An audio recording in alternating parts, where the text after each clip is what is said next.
नदीतील पाण्याची मोटर काढताना दुर्दैवी घटना 18 वर्षांचा तरुण वाहून गेला। पिंपरी साकेरी येथील धक्कादायक प्रकार। घोडेगाव पोलीस ठाण्याच्या हद्दीतील पिंपरी साकेरी येथे आज एक दुर्दैवी घटना घडली। आपल्या भावासोबत नदीच्या पात्रातून पाण्याची मोटर काढण्यासाठी गेला असता पाण्याचा अंदाज न आल्याने 18 वर्षीय दीपक सुरेश खाडे हा तरुण नदीच्या वेगवान प्रवाहात वाहून गेला आहे। या घटनेमुळे परिसरात एकच खळबळ उडाली आहे। मिळालेल्या प्राथमिक माहितीनुसार दीपक खाडे हा त्याच्या भावासोबत नदीकाठी गेला होता। पाण्यात उतरून मोटर बाहेर काढण्याचे काम सुरू असताना अचानक पाण्याचा प्रवाह वाढल्याने अथवा पाय घसरल्याने दीपक पाण्याचा तीव्र प्रवाहात वाहून गेला। भावाने त्याला वाचवण्याचा प्रयत्न केला, मात्र पाण्याच्या प्रचंड वेगामुळे तो निष्फळ ठरला।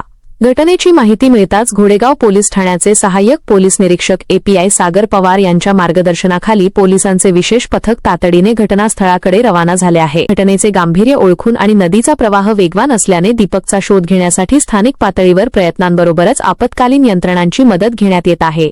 स्थानिक शोध मोहीम सुरू करण्यात आली असून अधिक शोधकार्यासाठी रेस्क्यू टीम आणि एनडीआरएफच्या पथकाला त्वरित पाचारण करण्याची आवश्यकता आहे।